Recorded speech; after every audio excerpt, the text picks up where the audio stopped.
මහා වංශයට අනුව සම්බුද්ධ පරිනිර්වාණය සිදු වූ දිනේදීම විජය ඇතුළු පිරිස මන්නාරමට ආසන්න වෙරළ තීරයකින් ලංකාවට ගොඩ බසිනු ලබන. විජය ඇතුළු පිරිස ගොඩ බසින ලද වෙරළ තීරය තඹ පැහැති වැල්ලකින් යුතු වූවා. එම නිසා මෙම දිවයිනට තඹ පන්නිය ලෙස නම් කරනු ලබනවා.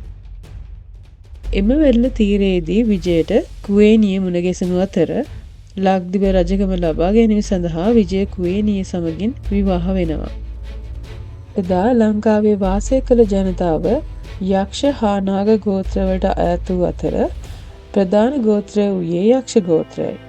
ඔවුන්ගේ ප්‍රධාන රාජධානිය ලංකාපුරය හෙවත් මහියංගනයේ පිහිටා තිබුණු අතර ලක්ගල සහ තම්මැන්නාවේද ප්‍රාදේශීය රාජධානි පැවතිණි.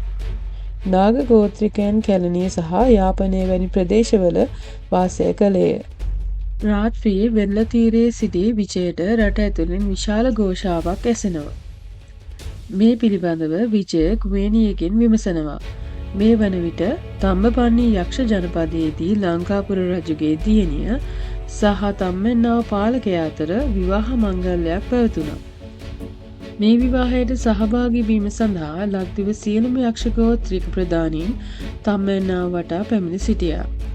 ලංකාවේ පාලනය තමන් සතු කර ගැනීමට මේ අගන අවස්ථාවක් බව තේරුම් ගන්නා විජය කුවේණියගේද සහයෝගය ලබාගෙන මැදියම් රාත්‍රියේ උත්සව භූමියට කඩා වැදී සියලු දෙනා සමූල ඝාතනය කරනවා. ඉන්පසු යක්ෂ ගෝත්‍රිකයන් සතු ආයුධ සහ වස්තුව තමන් සතු කරගන්නා විජය තම්බපන්නි රාජධානිය ආරම්භ කරනවා.